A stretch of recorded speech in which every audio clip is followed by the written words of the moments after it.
ओम शांति। हम सभी की अति स्नेही परमादरणीय स्वयं जगदम्बा दुर्गा स्वरूपिणी प्यारी गुलजार दादी जी हम सब बच्चों को अव्यक्त बाबा से मिलन मनवाते मनवाते ऐसा समय आ गया कि वो स्वयं भी अव्यक्त हो गई। दादी जी ने जो इतनी प्यार से अपने रथ के द्वारा हम सब बच्चों की सेवा की है, बाबा की सेवा की है, उसका सारा ब्राह्मण परिवार ऋणी है। क्योंकि दादी जी का ही वो रथ है जो बाद में आने वाले बच्चे, अव्यक्त पालना में पलने वाले बच्चों को उस सुख का, उस स्नेह का अनुभव करा सका जो कि साकार में पालना ली। वैसे तो सूक्ष्म में बाबा हमेशा हमारे साथ है, पर अव्यक्त पालना, साकार का अनुभव गुलजार दादी जी के द्वारा ही हम सभी को हुआ। तो हम सब कितना बाबा का भी और दादी जी का भी दिल से शुक्रिया करें, वो भी कम है। क्योंकि दादी जी ने अपने जीवन को ऐसा तपस्वी मूर्त बनाया, इतनी तपस्या की जो बाबा का रथ बन सकी। दादियाँ तो और भी हैं, लेकिन बाबा ने उनके ही रथ को चुना।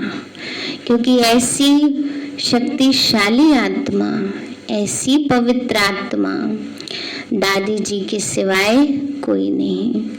तो हम सब ने दिल से आज सिर्फ फूलों के द्वारा नहीं, लेकिन संकल्पों से हम आज दादी जी को श्रद्धांजलि दें कि जैसे दादी जी ने ऐसे अपने देह का भी ध्यान न करते हुए कितना अच्छी रीति से बाबा की सेवा की, तन के द्वारा, दृष्टि के द्वारा, बोल के द्वारा। जैसे कि सभी को याद भी हो कि 18-18 घंटे तक बाबा दादी के तन में रहते थे और उनके द्वारा वो सेवा कराते थे। इतने बच्चों से मिलते थे, किसी को कहें 18 घंटे तक एक ही जगह पर बैठे रहो, कितना मुश्किल हो जाता है।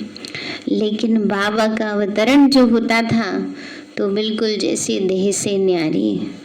ये नहीं कई सोचते हैं बाबा आ गए तो दादी को तो भान रहता ही नहीं था, दादी को क्या पता चलेगा इतने घंटे बैठे हैं।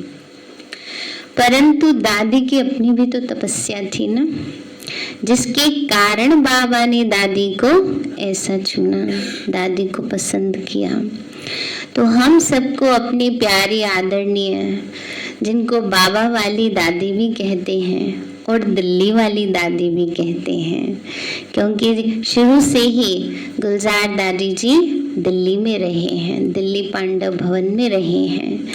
तो ऐसी परम आदरणीय दादी जी के प्रति आज हम अपने स्नेही श्रद्धा सुमन अर्पित करेंगे कि हमें ऐसी पावरफुल संकल्प रखना है कि जैसे तपस्या करते करते दादी कैसे सहज रीति देह से न्यारी हो गई।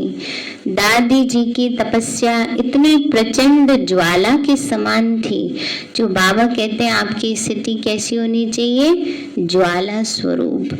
तो महसूस किया कि दादी की जो अंतिम संस्कार वाली अग्नि थी वो इतनी उसमें तेज था, इतना तेज था, तपत थी कि जो दादी जी के तपस्या का प्रतिरूप था। इसलिए हमें भी ऐसी पावरफुल योग की ज्वाला हमेशा जगा कर रखनी है। यही हमारी सच्ची सच्ची दिल से दादी जी को श्रद्धांजलि है।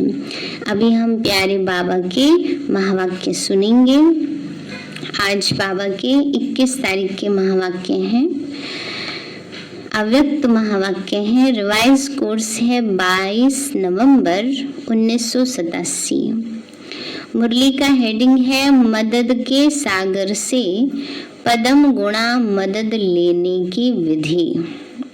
कितने अच्छा मुरली का सार है। मदद के सागर से पदम गुणा मदद लेने की विधि। आज बाप दादा अपने चारों ओर के हिम्मतवान बच्चों को देख रहे हैं। आदि से अब तक हर एक ब्राह्मण आत्मा हिम्मत के आधार से बाप दादा की मदद के पात्र बनी है और हिम्मते बच्चे मददे बाप। बाबा ने कहा अब आदि से अब तक हर एक ब्राह्मण आत्मा हिम्मत के आधार से, है ना, बाबा मदद देता है, लेकिन जब पहले खुद ही बच्चे हिम्मत रखते हैं। कई बच्चे सोचते हैं बाबा ही हमारी तरफ से हिम्मत रख ले, ऐसा तो संभव नहीं है ना। हिम्मत किसको रखनी पड़ेगी? हमें पहले दृढ़ता से संकल्प हमें करना पड़ेगा, तब बाबा मदद करेंगे। तो हिम्मते बच्चे और मददे बाप के वरदान प्रमाण पुरुषार्थ में नंबरवार आगे बढ़ते रहे हैं। बच्चों की एक कदम की हिम्मत और बाप की पदम कदमों की मदद हर एक बच्चे को प्राप्त होती है, क्योंकि यह वायदा, यह बाप दादा का वायदा कहो, वर्षा कहो, सब बच्चों के प्रति है और इसी श्रेष्ठ सहज प्राप्ति के कारण ही 63 जन्मों की निर्बल आत्माएं बलवान बन आगे बढ़ती जा रही हैं। ब्राह्मण जन्म लेते ही पहली हिम्मत कौन सी धारण की है? पहली हिम्मत है जो असंभव को भी संभव करके दिखाया है। कौन सी बात? दुनिया वाले असंभव कहते, बाबा के बच्चे पवित्रता, ना। तो बाबा कहते हैं असंभव को भी संभव करके दिखाया है, पवित्रता की विशेषता की धारणा के, ना। दुनिया वाले तो असंभव समझते हैं, मुश्किल समझते हैं, लेकिन बाबा की मदद से क्या हो गया? वो असंभव भी संभव हो जाता है। हिम्मत से दृढ़ संकल्प किया कि हमें पवित्र बनना ही है और बाप ने पदम गुणा मदद दी कि आप आत्माएं अनादि आदि पवित्र थीं, अनेक बार पवित्र बनी हैं और बनती रहेंगी। नई बात नहीं है, अनेक बार की श्रेष्ठ स्थिति को फिर से सिर्फ रिपीट कर रहे हो। बाबा कहते हैं अनेक बार की श्रेष्ठ स्थिति है, अनेक बार हम पावन बने, अनेक बार राजा महाराजा बने, विश्व महाराजन बने, बस रिपीट ही तो करना है। जो काम रोज करते हैं उसको करना मुश्किल होता है? नहीं ना, रिपीट ही तो करना है। तो बाबा कहते हैं बच्चे अब भी आप पवित्र आत्माओं के भक्त आपके जड़ चित्रों के आगे पवित्रता की शक्ति मांगते रहते हैं, आपकी पवित्रता के गीत गाते रहते हैं, साथ साथ आपके पवित्रता की निशानी हर एक पूज्य आत्मा के ऊपर लाइट का ताज है। ऐसी स्मृति द्वारा समर्थ बनाया, अर्थात बाप की मदद से आप निर्बल से बलवान बन गए ना। बाबा ने कहा बाबा की मदद से क्या बन गए? निर्बल से बलवान बन गए। बन गए या निर्बल ही समझते हैं अपने को भी, है? ऐसे तो नहीं बाबा माया आ जाती, क्या करें? ये तो निर्बल के संकल्प है ना। बाबा कहते इतने बलवान बने जो विश्व को चैलेंज करने के निमित्त बने हो कि हम विश्व को पावन बना करके ही दिखाएंगे। निर्बल से इतने बलवान बने जो द्वापर के नामी ग्रामी ऋषि मुनि महान आत्माएं जिस बात को खंडित करते रहे हैं कि प्रवृत्ति में रहते पवित्र रहना असंभव है, और स्वयं भी आजकल के समय प्रमाण अपने लिए भी कठिन समझते हैं, और आप उन्हीं के आगे नेचुरल रूप में वर्णन करते हो।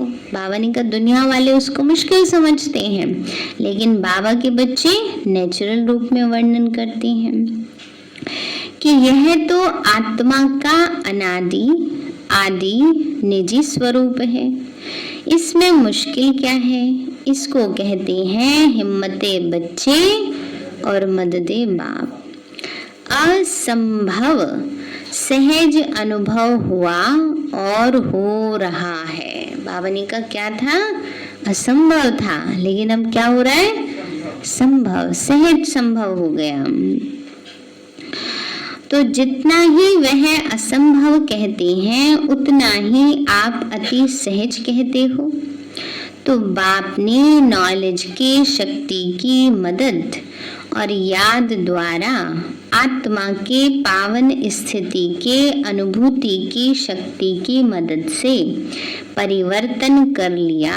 बाबा ने कहा पहले तो नॉलेज की शक्ति की मदद, ज्ञान दिया ना बाबा ने, क्या प्राप्ति हो रही है, समझ दे दी। आत्मा का नेचुरल गुण ही पवित्रता है, सुख है, शांति है, जो चीज है ही हमारी, वो क्या मुश्किल है, तो ज्ञान दे दिया।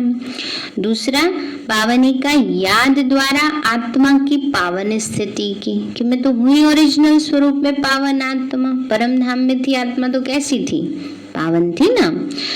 तो बाबा ने कहा आत्मा की पावन स्थिति की अनुभूति की शक्ति की मदद से परिवर्तन कर लिया, ज्ञान भी मिल गया और नॉलेज की शक्ति भी मिल गई। ये है पहले कदम की हिम्मत पर बाप दादा की पदम गुणा मदद, है ना। बाबा ने कहा ये क्या है? पहले नंबर हिम्मत पर बाप दादा की पदम गुणा मदद। ऐसे ही माया जीत बनने के लिए चाहे कितने भी भिन्न भिन्न रूप से माया वार करने के लिए आदि से अब तक आती रहती है। कभी रॉयल रूप में आती है, कभी प्रख्यात रूप में आती है, कभी गुप्त रूप में आती है। माया भी एक रूप से थोड़ी आती है? क्या क्या बता रहे हैं बाबा? माया जीत बनने में माया बड़े अच्छे अच्छे रूप से आती है ना। ये इतना तो होता ही है बाबा, ऐसे तो चलता ही है। ये क्या है? ये रॉयल रूप है ना। और प्रत्यक्ष रूप क्या है? क्रोध कर लेते हैं, है ना, ईर्ष्या द्वेष में आ जाते हैं, है ना। प्रत्यक्ष रूप है, प्रख्यात रूप है। कभी गुप्त रूप में आ जाते हैं, मन में खराब संकल्प आ रहे हैं ना, ये दूसरे को क्या पता चल रहा है, लेकिन सीटी स्कैन कौन कर रहा है? बाबा कर रहा है ना। तो इसलिए बाबा ने कहा कभी रॉयल रूप से आती, कभी प्रख्यात रूप से आती, कभी गुप्त रूप में आती और कभी आर्टिफिशियल ईश्वरीय रूप में आती। इसको पहचानना बड़ा मुश्किल लगता है। आर्टिफिशियल ईश्वरीय रूप क्या हुआ? ये कहेंगे बाबा ही तो कहता है ना अपनी बात होगी, है ना, मनमत की बात होगी, और क्या कहेंगे? बाबा भी तो यही कहते हैं ना। तो ये क्या कर दिया? ईश्वरीय आर्टिफिशियल रूप बना दिया। बाबा ने उस मतलब से नहीं कहा, लेकिन अपनी इच्छा अनुसार क्या करते हैं? उसका रूप बदल देते हैं, है ना। बिल्कुल कैसा बना देते हैं? आर्टिफिशियल कैसा लगता है आजकल? बिल्कुल सोने जैसा लगता है ना, नकली है, कोई बता ही नहीं सकेगा। ऐसे ही मनमत है, पता ही नहीं चलता। ऐसे ईश्वरीय मत को आर्टिफिशियल रूप में दिखा देते हैं। इसलिए बाबा कहते हैं 63 जन्म माया के साथी बन करके रहे हो, ऐसे पक्के साथियों को छोड़ना भी मुश्किल होता है। इसलिए भिन्न रूप से वह भी वार करने से मजबूर हैं और आप यहाँ मजबूत हैं। इतना वार होते भी जो हिम्मत वाले बच्चे हैं और बाप की पदम गुणा मदद के पात्र बच्चे हैं, मदद के कारण माया के वार को चैलेंज करते हैं कि आपका काम है आना और हमारा काम है विजय प्राप्त करना। वार को खेल समझते हो, माया के शेर रूप को चींटी समझते हो, क्योंकि जानते हो कि यह माया का राज्य अब समाप्त होने वाला है और हम अनेक बार के विजयी आत्माओं की विजय 100% निश्चित है। इसलिए निश्चित का नशा बाप की पदम गुणा मदद का अधिकार प्राप्त करा देता है। बाबा कहते हैं बच्चे बाबा की मदद है तो इसलिए क्या याद आता है कि माया का काम है आना और हमारा काम है विजय पाना। तो इसलिए माया कितनी भी बार आएगी, चाहे कौरवों ने कितने भी वार किए, जीत किसकी हुई? पक्का है ना कि नहीं? कहीं कहीं कौरवों की हो जाती है। किसी शास्त्र में कौरवों की दिखा दिया है ऐसा? कहीं नहीं है। तो हम क्यों अपनी विजय पर शंका करते हैं कि हमारी जीत होगी या नहीं होगी? पता नहीं बाबा चल सकेंगे या नहीं चल सकेंगे। हाँ, इसलिए कभी भी ऐसा नहीं आना चाहिए। बाबा हमारे साथ है, हम कमजोर है तो क्या हुआ? साथ ही तो शक्तिशाली है ना, सर्वशक्तिवान है ना। तो इसलिए हमारी विजय निश्चित है। हमेशा याद रखो, माया थोड़ी देर के लिए हरा वो कर सकती है लेकिन हमें हरा नहीं सकती है। तो इसलिए बाबा कहते हैं जहाँ हिम्मते बच्चे मददे सर्वशक्तिवान बाप है, वहाँ असंभव को संभव करना व माया को विश्व को चैलेंज करना कोई बड़ी बात नहीं है। ऐसे समझते हो ना? समझते हैं? बाबा फलाने ऐसे कह देते हैं ना फलाने के ऐसे कहने से डर जाते हैं और भगवान कह रहा है उसको नहीं मानते, उसको भूल जाते हैं, है ना। भगवान कह रहा बच्चे तुम ही देवी देवता थे। बाबा क्या करें, बनना तो चाहते हैं बन नहीं पाते हैं, माया आ जाती है। तो इसलिए बाबा कहते हैं बच्चे आप विश्व को चैलेंज करने वाली आत्माएं हो। बाप दादा यह रिजल्ट देख रहे थे कि आदि से अब तक हर एक बच्चा हिम्मत के आधार पर मदद के पात्र बन कहाँ तक सहज पुरुषार्थी बन आगे बढ़े हैं, कहाँ तक पहुँचे हैं। अब बाबा ने पहले तो बताया बच्चे बाबा आपको मदद देने के लिए तैयार है। अब बाबा क्या देख रहे हैं? रिजल्ट देख रहे हैं। बाबा मदद कर रहा है पर बच्चे कहाँ तक मदद ले रहे हैं। तो क्या देखा?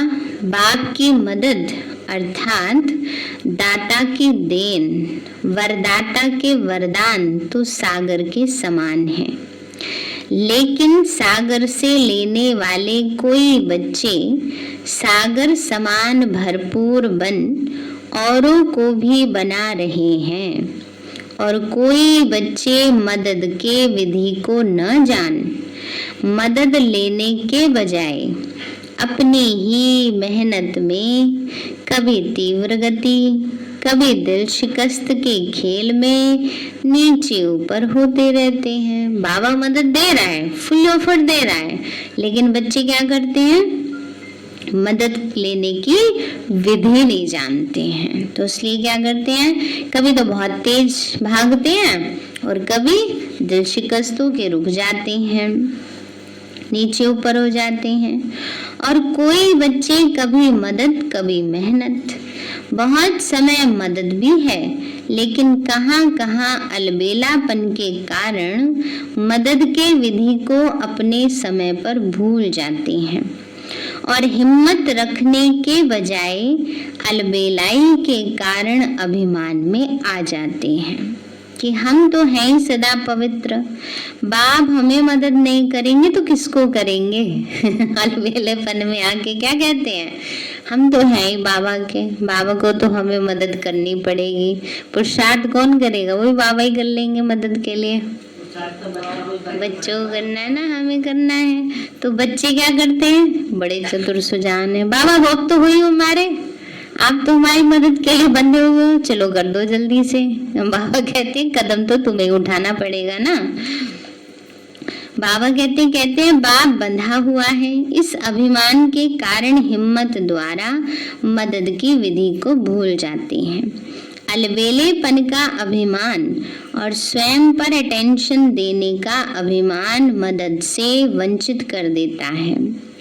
अलबेलेपन का अभिमान और स्वयं पर अटेंशन देने का अभिमान, ये क्या करता है, बाबा की मदद से वंचित कर देता है। बाबा तो हमें दे रहे हैं, पर अगर बीच में शीशा आ जाए, समझो रेज आ रही हैं, किरणें आ रही हैं ना, या धूप आ रही है, बारिश आ रही है, बीच में कुछ लगा दो तो आएंगे नहीं आएंगे। तो बाबा कहते हैं वो शीशे के समान है अभिमान, है ना। कभी अलबेलेपन का आ जाता है, कभी अपने उसका आ जाता है कि हम तो हैं ही बाबा के, क्या जरूरत है फिर। तो ये बाबा कहते हैं अभिमान बाबा से मदद लेने नहीं देता है। समझते हैं अब तो बहुत योग लगा लिया यहाँ भी ऐसे जो समझते हैं हमने बहुत योग लगा लिया। पहले वाले तो चलो समझे कि बहुत योग लगा लिया, अब वालों ने तो योग, पहले तो सारे इतने घंटे बैठे रहते थे, सारी रात बैठे रहते थे। अब तो 1-2 घंटे के लिए भट्टी भी रखते तो 1-2 घंटे में ही थक जाते हैं, उसमें भी क्लासेस रख देते हैं। इसलिए तो समझते हैं अब तो बहुत योग लगा लिया, ज्ञानी तो आत्मा भी बन गए, योगी तो आत्मा भी बन गए, सेवाधारी भी बहुत नामी ग्रामी बन गए, सेंटर्स इंचार्जेस भी बन गए, सेवा की राजधानी भी बन गई, प्रकृति भी सेवा योग्य बन गई, आराम से जीवन बिता रहे हैं। ये है अटेंशन रखने में अलबेलापन। सोचते हैं तो बाबा से सब कुछ ले तो लिया हमने, अब क्या जरूरत है पुरुषार्थ करने की।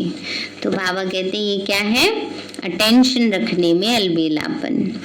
इसलिए जहाँ जीना है वहाँ तक पढ़ाई और संपूर्ण बनने का अटेंशन, बेहद के वैराग्य वृत्ति का अटेंशन देना है, इसे भूल जाते हैं। ब्रह्मा बाप को देखा अंतिम संपूर्ण कर्मातीत स्थिति तक स्वयं पर, सेवा पर, बेहद की वैराग्य वृत्ति पर, स्टूडेंट लाइफ की रीति से अटेंशन देकर निमित्त बन करके दिखाया। बाबा ने कहा, ये नहीं बाबा ने सोचा मैं तो नंबर 1 में क्यों पुरुषार्थ करूं, नहीं, बाबा ने पढ़ाई में भी कभी छुट्टी नहीं की, अमृत वेला करने में भी कभी छुट्टी नहीं की। तो इसीलिए स्टूडेंट लाइफ भी बाबा की नंबर 1 रही। जैसे मम्मा की बताते हैं ना, स्टूडेंट लाइफ नंबर 1 रही, ऐसे ही ब्रह्मा बाबा ने भी अंत समय तक सेवा पर, बेहद की वैराग्य वृत्ति, सब पर अटेंशन देकर निमित्त बनकर दिखाया। आदि से अंत तक हिम्मत में रहे, हिम्मत दिलाने के निमित्त बने। तो बाप के नंबर 1 मदद के पात्र बन नंबर 1 प्राप्ति को प्राप्त हुए। भविष्य निश्चित होते भी बाबा कहते हैं चलो औरों का तो किसी को पता नहीं है कौन क्या बनेगा, राजा महाराजा बनेंगे, क्या बनेंगे, लेकिन ब्रह्मा बाबा का तो निश्चित है ना कि वो क्या बनेंगे, श्री कृष्ण बनेंगे, विश्व महाराजन श्री नारायण बनेंगे, फिक्स है उनकी सीट। फिर भी कभी अलबेलापन नहीं आया, है ना। किसी को पास मिल जाता है कहीं बैठने का, तो चले जाएंगे ना आराम से, क्या जरूरत है पहले जाने की, आराम से जाएंगे, हमारी सीट फिक्स है, रिजर्व है। लेकिन बाबा ने कभी अलबेलापन नहीं किया। बाहर धूप लग रही है तो आगे भी खाली है, किसी को धूप लग रही है तो आगे बैठ जाओ। तो बाबा कहते हैं बच्चे, अंत आदि से अंत तक हिम्मत में रहे, निमित्त बने, तो बाप के नंबर 1 मदद के पात्र बन नंबर 1 प्राप्ति को प्राप्त हुए। भविष्य निश्चित होते भी अलबेले नहीं रहे, सदा अपने तीव्र पुरुषार्थ के अनुभव बच्चों के आगे अंत तक सुनाते रहे।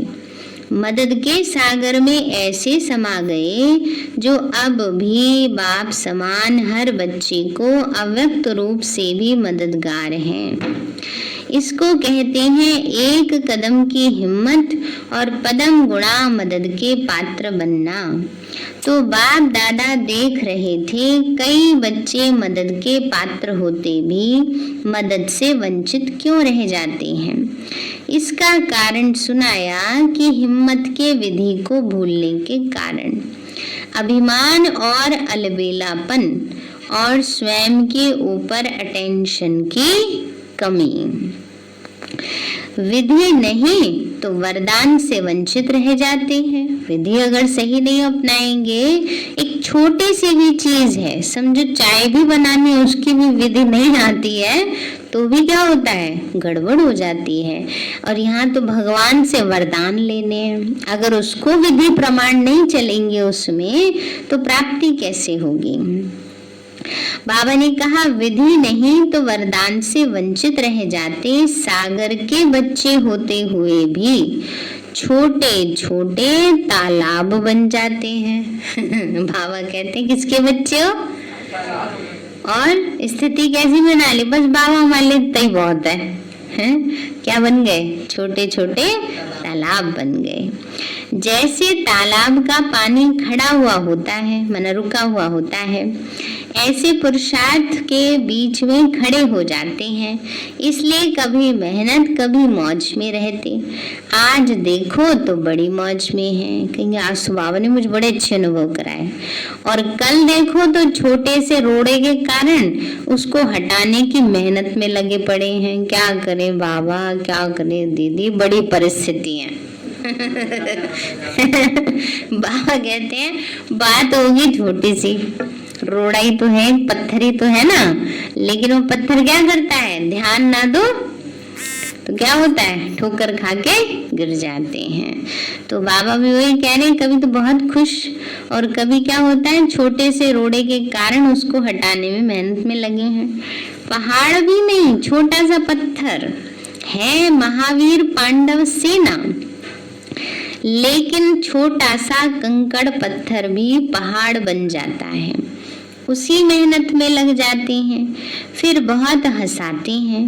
अगर कोई उन्हों को कहते हैं कि यह तो बहुत छोटा कंकड़ है, तो हंसी की बात क्या कहते हैं पता है? फिर बाबा कहते समझाने के लिए कहा जाता है कि कोई बड़ी बात नहीं, क्या हुआ, छोटी सी बात है। तो क्या कहते हैं, आपको क्या पता, आपके सामने आए तब पता चले आपको कितनी बड़ी बात है, कितनी परेशानी होती है हमें, है? तो इसलिए बाबा कहते हैं बच्चे कहो कि अगर उसको ये समझाने के लिए भी कहा जाता है कि छोटी सी बात है, कोई बात नहीं, भूल जाओ, चलो आगे बढ़ो, कोई बात नहीं। तो क्या कहते हैं, आपको क्या पता, आप क्या आए आगे आए तो पता चले। बाप को भी कह देते हैं बाबा आप तो निराकार हो, आपको भी क्या पता, नीचे आओ तो पता चले कितनी परेशानी है घर गृहस्थी में, है? बाबा को तो पता ही है, बाबा बच्चों की बात बता रहे हैं कि बच्चे बाबा को भी नहीं छोड़ते बुलाना ताना मारने में, है ना। तो बाबा कहते हैं बाप को भी कहते हैं आप तो हो ही निराकार, आपको भी क्या पता। ब्रह्मा बाबा को भी कहते हैं आपको तो बाप की लिफ्ट है, आपको क्या पता। शिव बाबा को भी कह देते हैं और ब्रह्मा बाबा को भी कह देते हैं कि बाबा आपको क्या पता। ये कितनी मुश्किल होती है। आपके साथ तो शिव बाबा ने, देखो आपको शिव बाबा कितने हेल्प करते हैं ना। तो इसलिए बहुत अच्छी अच्छी बातें करते हैं, लेकिन इसका कारण है छोटी सी भूल। हिम्मते बच्चे मददे खुदा, इस राज को भूल जाते हैं। ये एक ड्रामा की कर्मों की गुह्य गति है। हिम्मते बच्चे मददे खुदा, अगर यह विधि विधान में नहीं होती तो सभी विश्व के पहले राजा बन जाते हैं। कितनी अच्छी बात बाबा ने समझाई है। अगर सारे ही बच्चे पास हो जाते तो सभी राजा बन जाते। एक ही समय पर सभी तख्त पर बैठेंगे क्या? नहीं। नंबरवार बनने का विधान इस विधि के कारण ही बनता है, नहीं तो सभी बाप को उल्हना देवे कि ब्रह्मा को ही क्यों पहला नंबर बनाया, हमें भी तो बना सकते थे ना। कई बार बच्चे कह देते हैं बाबा को, बाबा औरों को भी तो चांस देना चाहिए, आप एक के तन में क्यों आते हो? तो बाबा भी कह देते हैं मैंने तो सबको ऑफर कर रखे, किसी के भी तन में आ जाऊंगी, बस वैसा करो, विधि अपनाओ। तो इसलिए यह ईश्वरीय विधान ड्रामा अनुसार बना हुआ है। निमित्त मात्र यह विधान नोंधा हुआ है कि एक कदम हिम्मत का और पदम कदम मदद का सागर होते हुए भी यह विधान की विधि ड्रामा अनुसार नोंधी हुई है। बाबा ने कहा मदद का सागर है बाबा, पर ये भी सिस्टम है।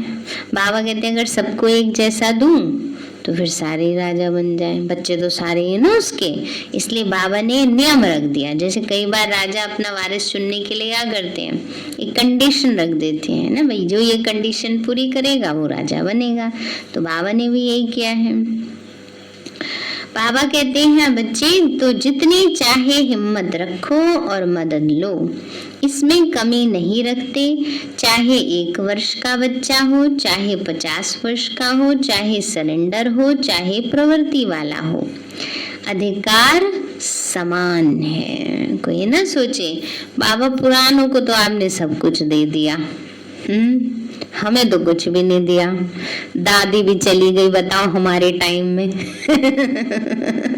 आजकल बच्चों के ये उलाने रहते हैं। चलो साकार नहीं मिला कोई बात नहीं, पर कम से कम अव्यक्त में तो मिलवा देती। तो बाबा कहते हैं बच्चे, लेकिन बाबा ने क्या कहा, सब बच्चों को अधिकार समान है, जितना पुरुषार्थ करें उतना प्राप्ति है, लेकिन विधि से प्राप्ति है ना। बाबा कहते हैं कैसे मिलेगी, विधि से सिद्धि है, बिना विधि के सिद्धि नहीं है। तो ईश्वरीय विधान को समझाना, हिम्मत तो बहुत अच्छी रखी है, यहाँ तक पहुँचने की भी हिम्मत रखते हो तब तो पहुँचते हो ना। बाप के बने हो तो भी हिम्मत रखी है तब बने हो। सदा हिम्मत की विधि से मदद के पात्र बन चलना और कभी कभी विधि से सिद्धि प्राप्त करना, इसमें अंतर हो जाता है। सदा हर कदम में हिम्मत से मदद के पात्र बन नंबर 1 बनने के लक्ष्य को प्राप्त करो। नंबर 1 एक ब्रह्मा बनेगा, लेकिन फर्स्ट डिवीजन में संख्या है, इसलिए नंबर 1 कहते हैं। समझा? फर्स्ट डिवीजन में तो आ सकते हो ना, इसको कहते हैं नंबर 1 में आना। कभी अलबेलेपन की लीला बच्चों को सुनाएंगे, बहुत अच्छी लीला करते हैं। बाबा कहते हैं बच्चे क्या करते हैं, अलबेलेपन में बड़ी लीलाएं करते हैं। जैसे श्री कृष्ण के लिए कहा है ना, बड़ी लीलाएं करता है। तो बाबा भी, बाप दादा भी सदा बच्चों की लीला देखते रहते हैं। कभी तीव्र पुरुषार्थ की लीला देखते, कभी अलबेलेपन की लीला देखते।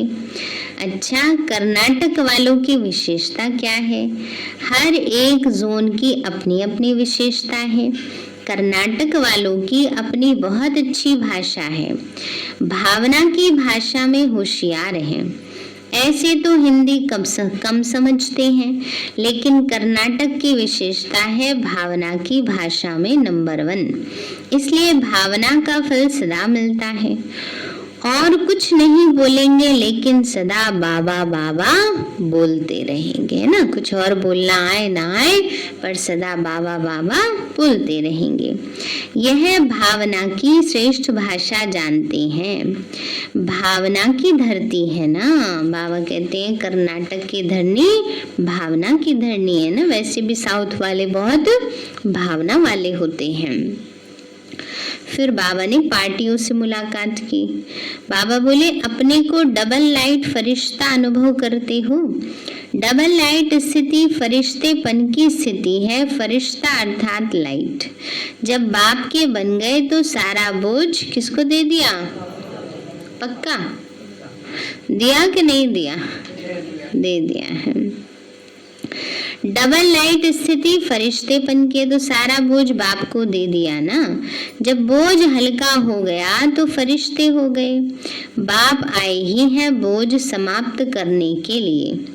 तो जब बाप बोझ समाप्त करने वाले हैं तो आप सबने बोझ समाप्त किया है या नहीं? कोई छोटी सी गठरी छिपा के तो नहीं रखी है। सब कुछ दे दिया या थोड़े थोड़े समय के लिए रखा है? थोड़े थोड़े पुराने संस्कार हैं या वो भी खत्म हो गए? पुराना स्वभाव, पुराना संस्कार, यह भी खजाना है। बच्चे क्या समझ के रखते हैं पुराने स्वभाव को? ये भी खजाना है ना। सोचते हैं ना, वैसे लौकिक रीति से भी पुरानी पुरानी चीज रखते रहते, क्या पता कभी काम आ जाए। ऐसे ही बाबा के बच्चे बड़े चतुर सुजान है, सोचते हैं कभी थोड़ी थोड़ी तो रख लें बेकार, कभी काम आ जाए। पुराने संस्कार ऐसे सोच के रख लेते हैं। तो इसलिए बाबा कहते हैं, बच्चे ये भी खजाना है, ये भी दे दिया है। अगर थोड़ा भी रहा हुआ होगा तो ऊपर से नीचे ले आएगा। बाबा ने कहा, अगर थोड़ा भी माया की चीज रखी होगी तो खींच लेगी माया उसी से। फरिश्ते बनकर उड़ती कला का अनुभव नहीं करने देगी। कभी ऊंचे तो कभी नीचे आ जाएंगे। इसलिए बाप दादा कहते हैं, सब दे दो। ये तो रावण की प्रॉपर्टी है ना। रावण की प्रॉपर्टी अपने पास रखेंगे तो दुख ही पाएंगे। फरिश्ता अर्थात जरा भी रावण की प्रॉपर्टी ना हो। पुराना स्वभाव व संस्कार आता है ना। कहते हो ना, चाहते तो नहीं थे लेकिन हो गया, कर लिया या हो जाता है। तो इससे सिद्ध है कि छोटी सी पुरानी गठरी अपने पास रख ली है। किच्चड़ पट्टी की गठरी है तो सदा के लिए फरिश्ता बनना, यही ब्राह्मण जीवन है। पास्ट खत्म हो गया, पुराने खाते खत्म कर दिए, है ना। बाबा की याद से क्या करना है? पुराने सब खाते खत्म कर देने हैं। बाबा कहते हैं, बच्चे अभी नई बातें नए खाते। अगर थोड़ा भी पुराना कर्ज रहा होगा तो सदा ही माया का मर्ज लगता रहेगा, क्योंकि कर्ज को मर्ज कहा जाता है। माया का अगर कर्ज ले रखा होगा, माया माना 5 विकारों का कर्ज ले रखा होगा, तो बाबा कहते हैं फिर कर्ज तो मर्ज है, वो खींचता रहेगा। इसलिए सारा ही खाता समाप्त करो। नया जीवन मिल गया तो पुराना सब समाप्त। दूसरा, सदा वहाँ वहाँ के गीत गाने वाले होना। हाय हाय के गीत समाप्त हो गए, गाते रहते हैं कभी कभी। हाय बाबा, बड़े दुखी हो गए हम तो। हाय बाबा, कब ले चलोगे? ऐसे तो नहीं करते। क्या करना है? वाह वाह के गीत गाने। 1 साल बाबा ने होमवर्क दिया था व्यक्त में। सारा कोई भी बात आए बस वाह वाह वाह वाह वाह वाह वाह वाह वाह वाह यही करो तो सब वाह वाह हो जाएगा। तो बाबा कहते हैं, जो भी श्रेष्ठ कर्म करते तो मन से निकलता है, वह मेरा श्रेष्ठ कर्म, या वह श्रेष्ठ कर्म सिखलाने वाले, या वह श्रेष्ठ समय श्रेष्ठ कर्म कराने वाले। तो सदा वहाँ के गीत गाने वाली आत्माएं हो ना। कभी गलती से भी हाय तो नहीं निकलता। हाय ये क्या हो गया? नहीं। कोई दुख का नजारा देख करके भी हाय शब्द नहीं निकलना चाहिए। कल हाय हाय के गीत गाते थे, आज वाह वाह के गीत गाते हो। इतना अंतर हो गया है। ये किसकी शक्ति है, बाप की या ड्रामा की? बच्चों ने कहा बाबा बाप की। बाप भी तो ड्रामा के कारण आया, तो ड्रामा भी शक्तिशाली हुआ। अगर ड्रामा में पार्ट नहीं होता तो बाप भी क्या करता? बाप भी शक्तिशाली है और ड्रामा भी शक्तिशाली है। तो दोनों के गीत गाते रहो, वहाँ ड्रामा वहाँ। जो स्वप्न में भी नहीं नहीं था वह साकार में हो गया। घर बैठे सब मिल गया, घर बैठे इतना बड़ा भाग्य मिल गया। इसको कहते हैं डायमंड लॉटरी। फिर बाबा ने कहा, संगम योगी स्वराज अधिकारी आत्माएं बने हो। हर कर्मेंद्री के ऊपर अपना राज्य है। कोई कर्मेंद्री धोखा तो नहीं देती, कभी स्वप्न में भी हार तो नहीं होती, कभी व्यर्थ संकल्प चलते हैं। स्वराज अधिकारी आत्माएं हैं। इस नशे और निश्चय से सदा शक्तिशाली बन माया जीत सो जगत जीत बन जाते हैं। स्वराज अधिकारी आत्माएं सहज योगी निरंतर योगी बन सकते हैं। स्वराज अधिकारी के नशे और निश्चय से आगे बढ़ते चलो। माताएं नष्टो मोहा हो या मोह है? हाँ, पूछ रहे बाबा, माताएं नष्टो मोहा हो हैं? ये बाबा बन रहे हैं अभी। तो बाबा कहते हैं, बच्चे पांडवों को कभी क्रोध का अंश मात्र जोश आता है? पांडव मना भाई। बाबा पूछ रहे भाइयों को जोश आता है? वो तो आ जाता है। मैंने अपनी तरफ से बोल दिया, आप सब बता दो। तो इसलिए बाबा कहते हैं कभी अंश मात्र जोश आ जाता है, कभी कभी थोड़ा नीचे ऊपर करे तो क्रोध आएगा। बाबा की क्लास कराएं, बाबा की बोले सुना तो जोश आता है। नहीं नहीं, वो दूसरा जोश की बात कर रहे हैं बाबा। गुस्से वाला, क्रोध वाला जोश तो नहीं आ जाता कहीं? कहीं थोड़ा सेवा का चांस कम मिले, दूसरे को ज्यादा मिले, तो बहन पर थोड़ा सा जोश आएगा कि ये क्या करती हैं। ऐसे तो नहीं करने वाली कि बहन जी देखो बहन जी ने क्या कर दिया। तो बाबा कहते हैं, बच्चे बाबा के पास ना सबकी खबर रहती है। इसलिए बाबा देखो एग्जैक्ट वर्ड्स बता देते हैं। बच्चे क्या क्या करते हैं, बाबा एग्जैक्ट वर्ड्स बता देते हैं। तो कहीं करा होगा बच्चों ने ऐसा, इसलिए बाबा ऐसे समझा रहे हैं कि ऐसे भी नहीं करना चाहिए।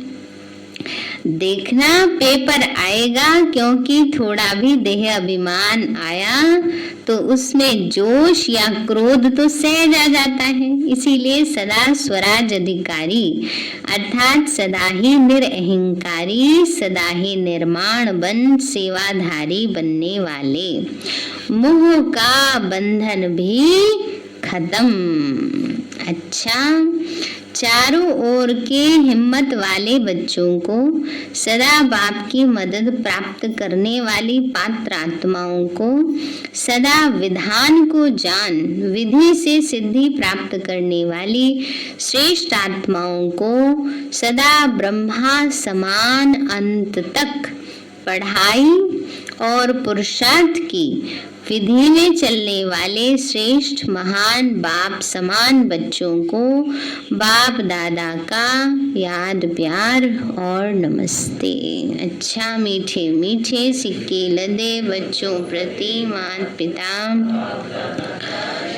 प्यार और गुड मॉर्निंग। रूहानी बाप की रूहानी बच्चों को नमस्ते।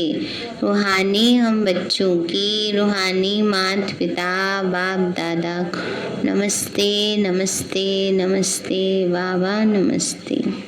वरदान दिया बाबा ने आज, बाप समान अपने हर बोल व कर्म का यादगार बनाने वाले, दिल तख्त नशीन सो राज्य तख्त नशीन भव।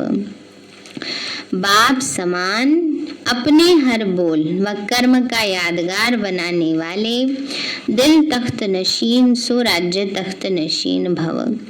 बाबा बोले, जैसे बाप द्वारा जो भी बोल निकलते हैं वह यादगार बन जाते हैं, ऐसे जो बाप समान हैं वो जो भी बोलते हैं वो सबके दिलों में समा जाते हैं। बाबा बोलते हैं, दादियाँ बोलती हैं, दिल में समा जाता है, अर्थात यादगार रह जाता है। वो जिस आत्मा के प्रति संकल्प करते हैं उनसे उनके दिल को लगता है। उनके दो शब्द भी दिल को राहत देने वाले होते हैं। उनसे समीपता का अनुभव होता है, इसलिए उन्हें सब अपना समझते हैं। ऐसे समान बच्चे ही दिल तख्त नशीन सो राज्य तख्त नशीन बनते हैं। स्लोगन है, अपनी उड़ती कला द्वारा हर समस्या को बिना किसी रुकावट से पार करने वाले उड़ता पंछी बनो। अपनी उड़ती कला द्वारा हर समस्या को, उड़ने वाला कौन होता है? पंछी होता है ना। उसके आगे पहाड़ रुकावट बनता है? कभी नहीं बनता, उड़ के पार कर लेता है। ऐसे ही बाबा कहते हैं जो उड़ती कला में रहती आत्मा वो समस्या को बिना किसी रुकावट से पार करने वाली उड़ता पंछी बनो। और सारे हैं मदद के सागर से पदम गुणा मदद लेने की विधि। बाबा मदद दे रहा है, पर ये नहीं सोचना हम तो हैं बाबा के, हमें कुछ करने की क्या जरूरत है। नहीं, फिर ये क्या करता है? अलबेलापन, अभिमान मदद लेने से वंचित कर देता है। अच्छा, ओम शांति। अभी हम प्यारे बाबा को और प्यारी दादी जी को भोग लगाएंगे। उसके पश्चात संतोष बहन गीत सुनाएंगी। उसके पश्चात एक एक बाबा का बच्चा आएंगे और यहाँ से फूल उठाएंगे, दादी जी से दृष्टि लेंगे। ये ना सोचो दादी जी ऊपर सूक्ष्म वतन में बैठी हैं ना, हमारे पास दादी आई हैं और दादी से दृष्टि लेंगे। सभी दृष्टि लेते हुए फिर भोग लेते हुए आगे चलते जाएंगे। कोई हवड़ दबड़ नहीं मचाना, वरना दादी की दृष्टि नहीं मिलेगी। पहले तो ले ही नहीं पाए, जिन्होंने ली उन्होंने ली, लेकिन जो नहीं ले पाए अब तो ले लो। अब तो दादी पूरी पावर से दे रहे हैं, ठीक है। तो एक एक करके दादी जी को श्रद्धांजलि स्वरूप एक एक फूल अर्पित करेंगे और दादी जी से पावरफुल दृष्टि लेंगे। बस यूं नहीं एक ही सेकंड दृष्टि लेना, 2-4 मिनट, कोई लंबी लाइन नहीं है ज्यादा, ठीक है। तो पावरफुल दृष्टि के साथ दादी वरदान भी देंगी, शक्ति भी देंगी ना, क्योंकि ये कौन सी वाली दादी है?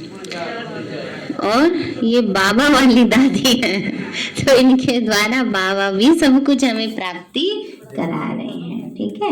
अभी हम सब बाबा को और दादी जी के भोग लगाएंगे।